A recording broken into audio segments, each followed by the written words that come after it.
On the display, taking up the lower right corner of the screen, the outgoing shuttle was only visible as a numbered arrow, leaving the station and moving out into the big, empty blackness that symbolized space. Usually it would likely be not quite as empty, with more shuttles buzzing around as green arrows going from dock to station and back.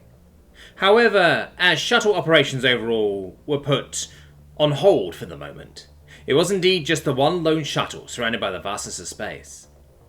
Around the display documenting this, a colourful array of notifications, calls, messages and alerts were flaring up on the screen, insistently trying to be the centre of attention, as every shuttle pilot, dock worker and ship captain in and around the GCS was trying to get a hold of any operator in the tower, looking for an explanation as to what the hold-up was. James ignored all the blasting colours and fanfares the computer was throwing at him. There was only one notification field he paid attention to. However, the small alert window that showed the text, medical emergency on it, remained greyed out and transparent, one weight off his mind. As he followed the shuttle slowly, making its way through the void, he took a deep breath. Alright, sorry guys, but I'll have to put you on hold for a moment while I make arrangements with the dock. Don't crash the shuttle while I'm away, he said in his best jesting voice, already preparing to change the channels to call the controller of the dock. He would have some explaining to do as to why he was only now making contact, but he'd find something to say. Yeah, right, Sheeta's voice replied out of the comm system, sounding elated. You just make sure that you don't have us shot down by accident. We'll be fine without you for 5 minutes. James gave her a courtesy laugh before closing the channel. Immediately after the connection was cut, he basically deflated, letting out all the air in his lungs with a long sigh, reaching up to massage his eyes and the ridge of his nose with 2 fingers. He supported himself with one hand on the terminal before him, just so he wouldn't sink down any further. Keep it together, he admonished himself inwardly, gritting his teeth and clenching his supporting hand to a fist. Determined, he pushed himself back up, his hand sliding upwards over his face and pushing his overgrown hair back. It slicked back, weighed down by the film of sweat that had formed on his head over the day. He hadn't noticed it until now, so he surprisingly pulled his wet hand back and looked down at the film of water on it, as it glisteningly reflected the artificial lights above him. I must look a mess, was the only thing he could think of at the moment. Looking down at himself, his clothes drenched in sweat and chemicals, even burned or ripped in some places. His dishevelled hair was drenched in the same stuff, and way too long for his taste. He was beaten, bruised, and his muscles basically ran on adrenaline alone, so they would surely crash as soon as he let them. His hand even trembled as he was just holding it up, so he could look at it. A pitiful display, really. Do you need any help with the controls? A deep voice asked from his back, interrupting his personal pity party. I'm fine, James replied firmly. His voice was cold, but not aggressive. Uton had been quite a bit more cooperative than he had anticipated so far. Without him as his impromptu hostage and guide, Jason probably wouldn't have gotten as far as he did. Or at least not without any more bloodshed to show how serious he was. Uton had in large amounts cleared the way for him, arranging it so it was only the 2 of them, the tower, and even helped with blockading the door. Jace was unsure what he was trying to achieve with that, but he wasn't going to complain about having his life made easier. Maybe these were the last threads of decency the man had saved for himself coming to the surface. Maybe this was just his idea of de-escalation. Or maybe he actually wanted Sheeta to get away, using this as his last gift to her before his and her past would lead them onto opposite sides. Whatever it may be, James was the one with the gun, so he felt quite confident that he could at least remain in control for long enough to get done what needed to be done. He would have to hurry though. All right, Uton said, conciliatorily, lifting his hands and taking a step back. James took another deep breath. Hello, Dog 194, this is the tower. Sorry for the radio silence, all hell's going on here right now. There's a shuttle inbound for you, shuttle GCS 079. It already has permission for touchdown, and they'll likely immediately take their ship off the station, so please prepare for takeoff as well, he related, through the freshly opened communications channel, not waiting for any acknowledgement from the operator on the other side before rattling off his instructions. About time you got back to us, Tower, the operator almost instantly replied, sounding rather indignant at having been left to dry for so long. And what do you mean we have a shuttle inbound and should prepare for takeoff? Didn't think you should relate that sooner? Ridding the airlocks and preparing to void the atmosphere takes time, you know. Okay, so the tone was more casual than he expected. He could work with this. At least he could blow some steam. Listen, you're not the only one who doesn't get the communication they want today, so don't you get cute with me. I'll be dealing with everyone's shit today, so don't you try and add on to the pile. He immediately blew up at the operator, loudly bringing his hand down onto the terminal, causing a stunned silence on the other side of the line. I'm just trying to do my job here, so be kind and do yours, alright? If you have a problem, take it up with the people above, not with me. The operator remained silent for a few more moments after James had finished. Then they carefully cleared their throat. Apologies, Tower. Looks like we're all having a bad day, they said hesitantly, although their voice had turned to a more conversational tone. We'll be ready for the shuttle to arrive. Just be ready to give permission for takeoff when the time comes. I'll be sure to make it a priority, James replied, slightly lifting his tone of voice to mirror that of the operator. Sorry for blowing up like that. I won't make you wait again. I'll link you to the shuttle now. Try to be lenient with the pilot. We're all having a bad day. No worries, Tower. Stay in touch, the operator replied, shortly before James forwarded the connection onto Shida so they could coordinate the landing. He really hoped things would go smoothly without the need to force it. And now, what are you going to do? Uton asked James, after he had once again sunken into himself as soon as the conversation had ended. James scoffed. Wouldn't you like to know? He sneered at the large man, knowing full well that any information he gave him could be used against him. Uton made a face that was almost disappointed, slowly skulking over towards James, while trying to appear as non-threatening as was possible for a man of his size. Clearly he didn't want to tense James's nerves any more than they already were. James eyed him suspiciously, remaining vigilant, even though he really didn't feel like Uton was all too interested in standing in his way, at least for now. I'm just making sure you are aware what you're doing, Uton continued, while getting closer to James. As I'm sure you are aware, you're not walking out of here, especially not after that display earlier. James scoffed once more. He had it coming, he coldly replied, not a hint of regret in his voice. Uton cleared his throat, carefully changing his approach. I know you two didn't have the best start, he tried. However, James cut him off with a sharp look that probably could have struck someone down if given the chance. I've given him every chance he deserved, and then 10 more than that, he warned the large primer with a grim voice. Don't make the same mistake he did. I prefer you in cuffs over a pool of your own blood, but I have limited patience for accessories to murder. Uton shook his head and sighed. Then I'm not going to try it any longer, he said glumly. Then, after a moment of pause, he added, But will you allow me to say goodbye? James froze where he stood. He wanted to reply something, however he could feel his jaw shaking and trembling, and knew that his voice wouldn't follow his command if he didn't take a moment to collect himself. Averting his eyes, he quietly replied, No. He let his answer sink in for a few seconds. Then he added, But if Shida wants to say goodbye, I won't stop her. It'd be cruel to send her off without at least the chance to do that, wouldn't it? Uton silently nodded, not saying any more for the moment. James had half expected him to try and talk to him more, that he would try to convince him of the righteousness of his side once again, or at least of the futility of any attempts to escape. However, it seemed the captain knew that was pointless. Soon, James could see on the terminal that the shuttle had successfully landed in the dock. For a moment he hesitated. Was nobody going to stop him?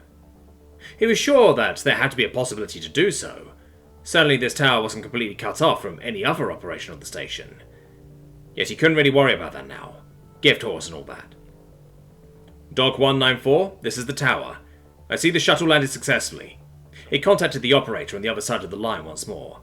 Yep, they made it in one piece. Already climbed on board too. Didn't seem to be the talking types. We're already voiding the atmosphere as we speak, the operator replied, having seemingly warmed up to James quite a bit after the heated exchange. Sometimes, showing that you're just a human, or more accurately just a person, really did help. We just need your go-ahead and they can start. But, I do have one question. What's with the shuttle pilot also leaving? Is she just going to leave the shuttle line around here? Right. That was the thing. Honestly, I've stopped asking questions at this point. They just make everything take longer, James replied, trying his best to sound thoroughly done with today. I'll have somebody come pick it up later, don't worry about it.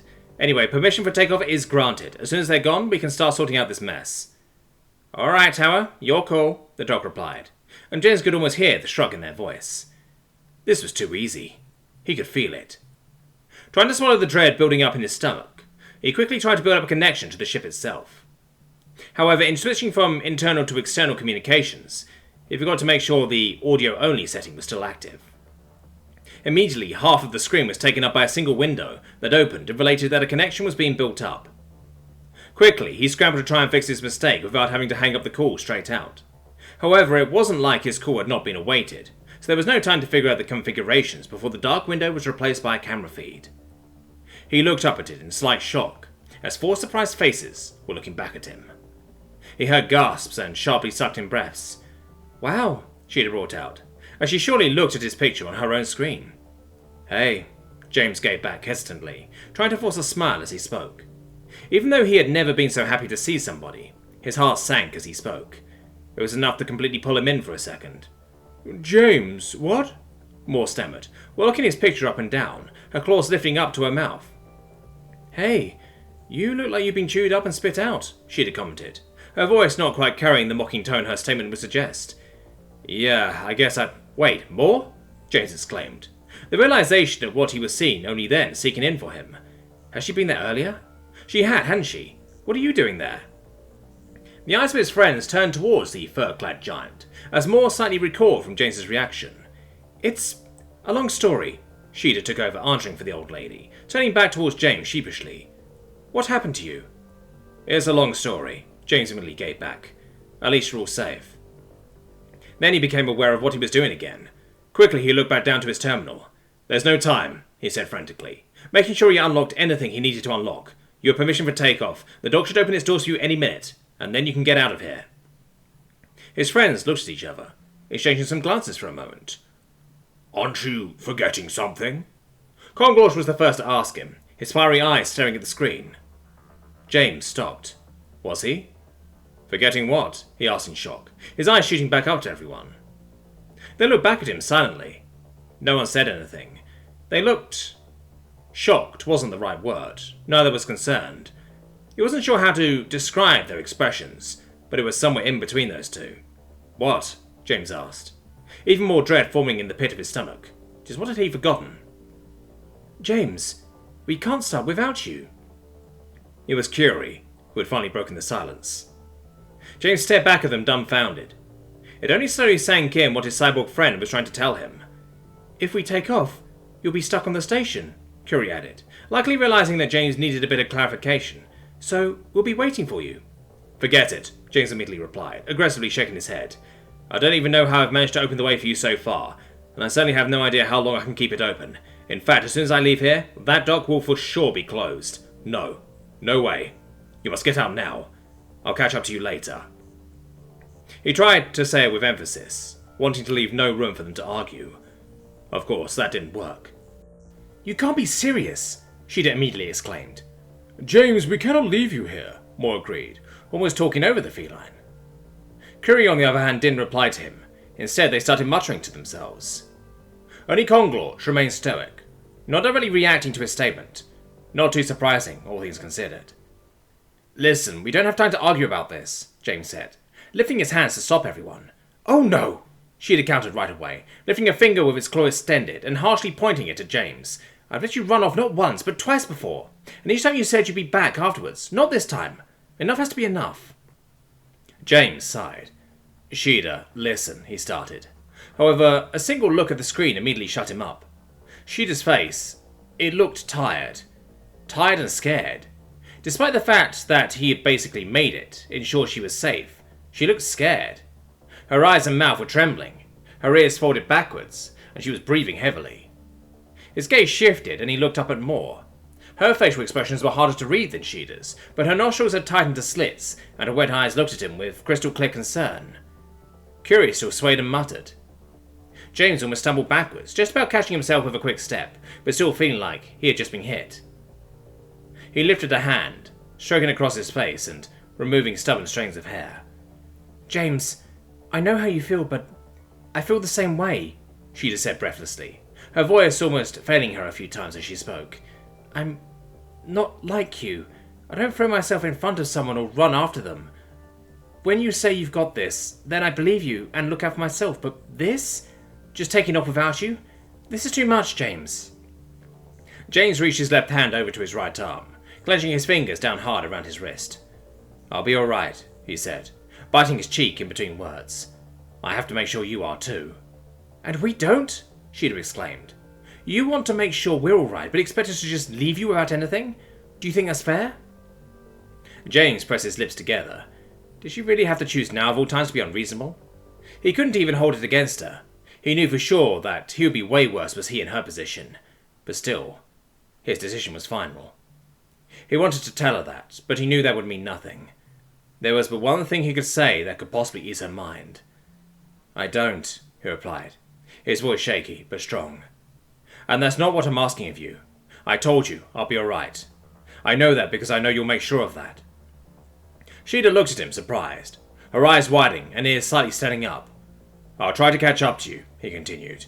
"But I'll be honest, I don't know if that's going to work. With what I've had to do to get here, and with what they've invested to stop me, I won't be let go easily. That doesn't mean I won't try. However, even if I don't make it, I'll be alright, because I know you've got my back."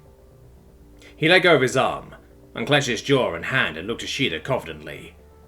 "As long as you make it out of here, there's nothing I have to worry about. You have everything you need to make people listen to you. My phone, my computer.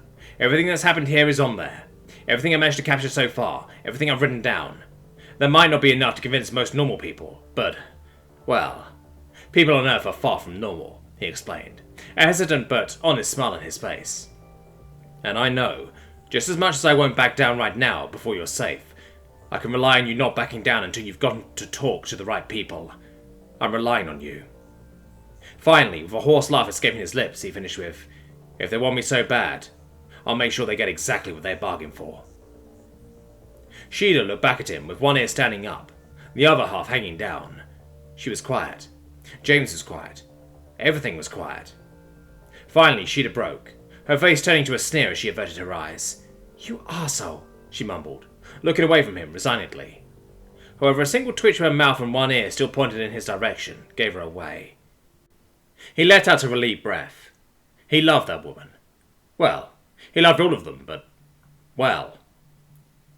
"But James, even so, we cannot—" Moore spoke up again, apparently slightly harder to convince than leave someone she felt in need of protection behind. James was about to interrupt her, but someone else was faster. "We cannot waste any more time." A mechanical voice interrupted the old lady, and immediately everyone's eyes shot towards Curie in surprise. The cyborg had stopped their swaying and muttering, and was looking forward calmly. "The more time we waste now, the less time James will have to take care of himself." "Curie," Moore murmured, looking down at them. "Keeping him any longer would be selfish," Curie said unflinchingly. Moore looked down at them. Everyone else remained quiet. She then let out a long breath through her large nostrils. "You are right," she finally admitted. "As long as we try to look out for him, he will not have time to look out for himself." She didn't look up to look at James afterwards, keeping her eyes averted. James wordlessly thanked Curie with a nod. He was glad they understood, and he hoped they could forgive him, and Moore as well. He then stilled his nerves, and his eyes wandered to the other giant on his screen. "They're probably wondering what's keeping us so long already," he said, trying to sound humorous but failing miserably. "Get out of here, will you? You have permission for takeoff. You know the way. Get them there safely. I'll be right behind you." Kongorge released a guttural growling noise. If one didn't know Uton astrocytes, he would have thought the guy was mad. "I was just waiting for you to get your affairs in order," the Listator replied readily, pushing himself into the foreground as he took control over the bridge, and then threw his head sideways. "Feline, you assist me. You other two stay back." With slight indignation at the Predator's brazenness, everyone did as they were told. He was the captain of the ship, after all. "We're heading out," the plated Titan said, after making a few preparations and barking some orders at Shada. "Don't be long, Dancer." "I won't," James replied. Quietly, he watched the camera feed shake, as the ship was set into motion. He didn't want to disturb them as they took off, since he suspected piloting wasn't exactly easy. Inwardly, he cheered. They had made it. He watched them work with a deep but most likely brief sense of fulfillment that he wanted to enjoy as long as it lasted. However, the low rumble of a large throat being cleared off to his side brutally pulled him out of it. Right. He was still there. James didn't react immediately, acting at his own pace, as he turned around and looked at Captain Uton. Inwardly, he scowled himself for needing to be reminded of the man's presence. He couldn't afford to feel this safe around him. He gave the captain a short nod before turning his head back to the screen. "Shada?" he hesitantly said, trying to get her attention. Immediately, the feline's head twitched towards the screen, her ears standing straight up. "What is it?" she asked, as if she expected for him to need something right this second. He felt bad for spurring on her anxiety like that. He let out an anxious breath. "There's someone," he started, before noticing how vague that was and shaking his head. After recollecting himself for a second, he instead said, "The captain is here with me. In a way, he's helped me get this far, but I wouldn't give him too much credit for it. Either way, he wants to say goodbye. Sheeta's face went blank. He's with you? She mumbled quietly. James nodded. I told him he'll only get to see you if you want it. So if you want me to tell him to buzz off, then I'll... he said. However, Sheeta quickly raised both hands in the stop kind of motion. No, she stammered, shaking her head. She then combed through her wild mane with both hands and stroked her hair back, before more calmly continuing. No, I'll hear him out. I owe him that much. James again just nodded. Then, with a tilt of his head, he signaled towards Uton to take over. Deciding that he might as well leave the mess he'd left behind for the captain to sort out, he already began thinking of what his next step should be. However, something in the back of his mind nagged at him as he passed the larger primate. It took up his attention and glued his eyes to the captain. His instincts weren't telling him exactly what they had noticed. However, he was past ignoring his hunches.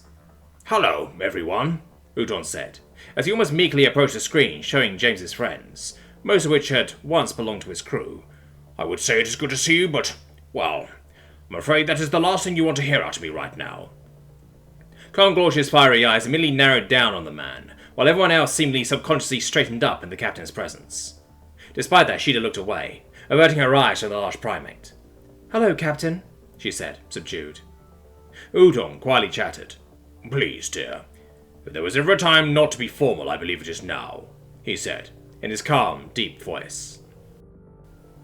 James's eyes now also narrowed onto the man. Something about his demeanour and his tone wasn't quite right. Subconsciously, James's hand lowered onto the hilt of his weapon. I guess so, Sheeta replied, her lips lifting up to expose her teeth as she spoke. It wasn't her imitating a smile this time, though. But I don't know what else to call you right now.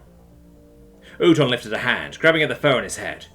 Oh, Sheeta, I wish it wasn't like this, he admitted, sounding earnestly emotional. I've always sought to do right for you, to get you to a fine place. I guess I didn't try hard enough. Sheeta let out a sharp breath through her nose. With all due respect, sir, I'm not buying you doing any of this for me, she said, and finally she looked up, her piercing yellow eyes fixating the captain with laser focus. I took my position in the military to get away from a life of using deceit and violence to get my way. Wanted to do something better with my life, but I guess you were the wrong man to seek out for that. There was a clear, deep disappointment in her voice that overshadowed any anger or grief that might have been there as well. Unlike when she talked to James earlier, her ears weren't folding back, and both her eyes and voice were firm. I know that you don't understand it now, Uton tried to say. However, he was quickly interrupted. With all due respect, sir, I do not think there is anything to understand here, more loudly interjected, hoisting herself up to full size. Sheeta turned around surprisedly, as Maul put one of her massive claws on the feline's shoulder, and Uton's face turned to surprise as he looked at the woman. If you would excuse me more, I am trying to talk to Sheeta, he said. However, to James's surprise and admittedly satisfaction, the old woman was having none of it. If there is one thing she does not need right now, then it is this sort of talking to, she said boisterously. None of your fancy explanations and flowery language. Do you not think you have lied to her long enough? All she needs to hear out of you is, I am sorry and goodbye. Uton outragedly stood up straighter, or he sank right back down as Sheeta raised an arm, stopping both him and Moore in their tracks. Thank you, Moore. But actually I want to know one more thing, she said, reaching up to softly pat the giant's hand before staring down the captain once again. What really is your part in all of this? I've asked you before, but I want it crystal clear this time. What was your role in the attempt on Curie's life? I know that you knew about it, but what actually went through your head? Uton swallowed audibly. He then breathed deeply, in and out, keeping the air in his lungs for just a moment, like James also tended to do when calming himself down. He even brought himself to look at the cyborg with a pitiful gaze. I already told you, I do not approve of their actions. My goal is to save lives and make them better, not take them away, so I don't use my energy on lost causes. I like to focus it on where real change can be made, Uton testified, making it sound almost like a proclamation. James also couldn't help but feel that the man's eyes twitched over towards him at that last part. However, others decided that this would be their course of action. Others who aimed for the same goal as me, with different methods. And as much as I found it distasteful, I was not going to jeopardize that for one single lost cause. Compromises have to be made in any cooperation. But in the end, I was never out for their life. Silence followed his word, as everyone looked at the man in a mixture of shock, indignation, and in some cases disgust. The first one to break the silence was once again Curie themselves, their big eyes looking up at the captain candidly. On the pursuit of your goal and your dream, I was but a sacrifice you were willing to make. I understand that now. I understand you, they said, speaking like someone who was speaking from experience, to the point that it made a shiver run down James's spine. That does not mean, however, that I forgive you. The lost cause, sir, are you.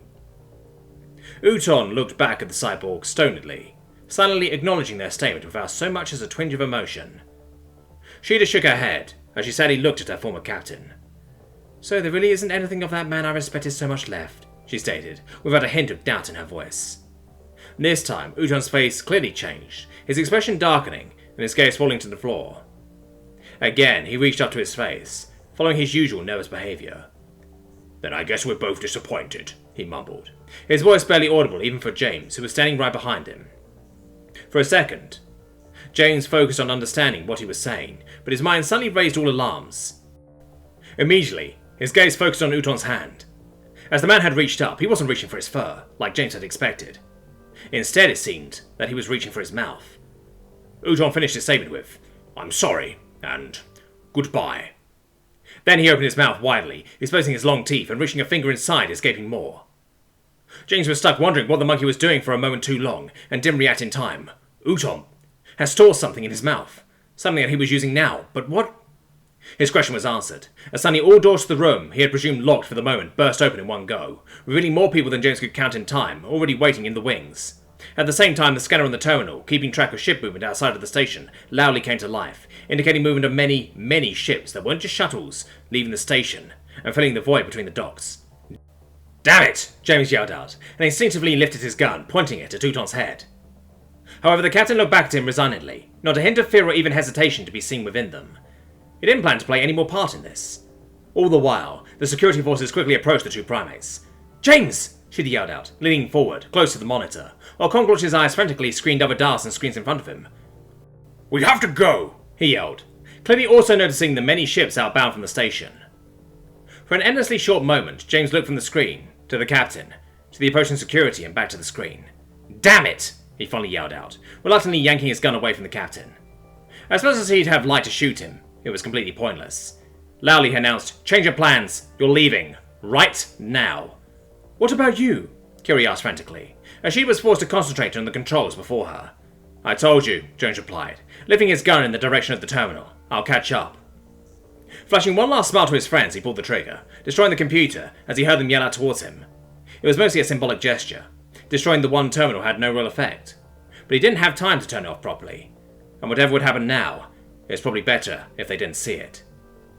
And just as that thought finished crossing his mind, he felt the wind being knocked out of him by an incredible force that effortlessly took him off his feet. He also felt a piercing pain somewhere in his back. And as soon as he felt it, the world turned black. With a primal roar emerging from her throat, Shida threw herself forward at the screen, where James had just disappeared with a gun pointed at the receiver. Frantically, she hammered her hand against the screen, as if that would somehow make it show her what happened, or allow her to somehow pass through it onto the station to help James. Pull yourself together! Conglorch loudly commanded, trying to pull her around on her shoulder. However, he had to pull his hand back with a pained outcry, as she had shot around and swiped at him, leaving a noticeable claw mark in one of his plates. He carefully stepped around her, remaining at a respectful distance, clearly trying to get a better angle to approach her. Shida, please, Moore said, with deep desperation in her voice, also walking up to Shida but stopping just outside her claw's range. There is nothing we can do now. Shut up, Shida yelled out, before going back to pounding against the screen. She thought she was ready. She wasn't, not yet, not so suddenly. Nobody hadn't even had a chance. Traitor! She yelled at exasperatedly, cursing Uton's name and the day he had become her guardian to the stars. Her breathing was frantic, as she couldn't think straight. She didn't turn around, as all her instincts wanted at that moment was to get at someone's throat, and she just about kept herself together, pounding at the screen. The two giants didn't dare approach her, as she was clearly ready to lash out again at any moment. However, suddenly, she felt arms gently being wrapped around her, pulling her away from the computer. In a blinding range, she lashed out, bringing her claws around with blinding speed. However, her hand got caught and only met with metal. Metal that didn't budge. Metal that didn't yield. Her eyes shot around, and they met with fury. The cyborg had wrapped their foremost backwards legs tightly around the feline, pulling themselves close and pressing their face against her back, where their short forward arms softly hugged around her. Shida struggled against the cyborg's grasp for a bit longer, However, slowly all the fight was draining out of her, as Curie kept their tight hold. "You can't hurt me," Curie said understandingly. "Please, calm down." She'd tried to yank away 3 more times, each try having less effort behind it than the previous one. Then she just stopped. Her frantic breathing had turned into a yowling sobbing, as she sank into herself where she stood. "We have to do something," she presses out, her voice failing her and only about half of it being audible. "We will," Curie said comfortingly. "James told us what to do, and we will do it." She'd took a few convulsive breaths. "Can't we do more?" she asked, her hands clenching into fists. "Don't we have to do more?" Curie pulled her in a bit tighter. "It's exactly what James wants us to do," they said, in a calmly yet firmly, "I trust him. Don't you?" Unbelievable. That they would use her own words against her like that. And the worst part was, it worked. Slowly, She'd started to calm down. She got her breathing back under control. And although she still felt the anger and grief stinging, piercing through her, she wasn't taken over by them anymore. "I do," she said, also affirming it to herself. "You're right, he's relying on us. Can't let him down."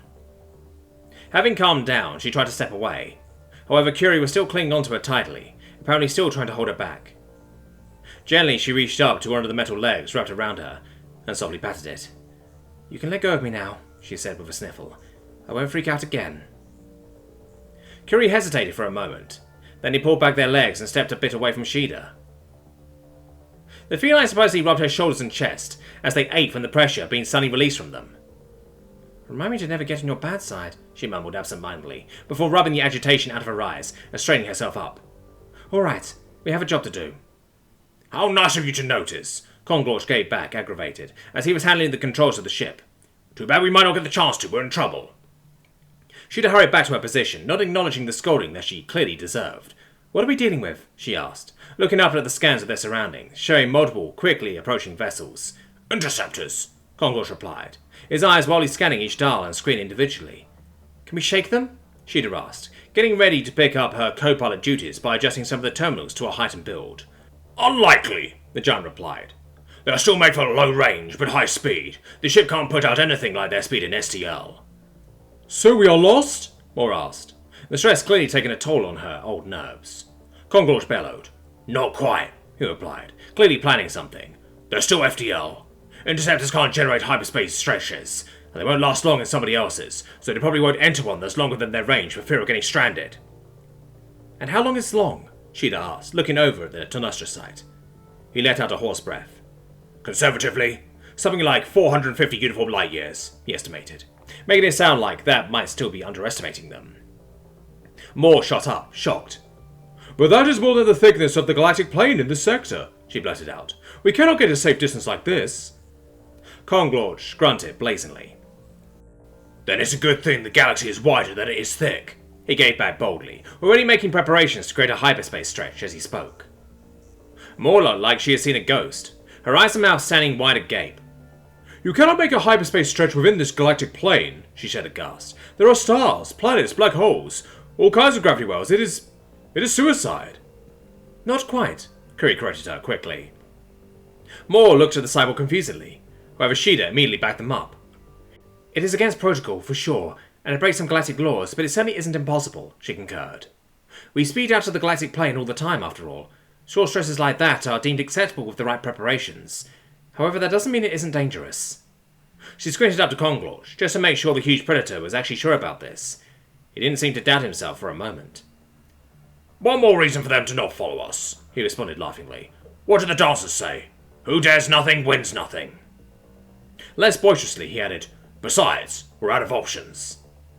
He nodded towards the scan, showing the interceptors slowly coming within reasonable weapon ranges. "We'll do it," She'd gave back, nodding towards Moore and Curie to get ready or something. There really wasn't anything they could do should their hyperspace get disrupted. "Feline, you've got the watch," Konglorch said, as the ship was starting to put out the necessary energy to stretch space in front of them, allowing them to surpass the natural border of the speed of light. She'd surprisingly looked at the giant. "Why's that?" she asked, not really knowing how uncomfortable she was, taking on full pilot duties on a ship she wasn't familiar with. "You're the least likely to pass out," Konglorch said, making it sound like a confession. She'd looked back at him unsurely. In front of her, the scan showed ships getting closer for a moment more, before the dots representing the interceptors suddenly raced away from the ship's position, impossibly fast. In less than the blink of an eye, they had all disappeared out of view, as they were left thousands, if not millions of measures behind them, in less than a second. "Don't worry, James," Sheila thought, gritting her teeth as she took in the new incoming data about the status of the stretch. "We'll have you back before you know it."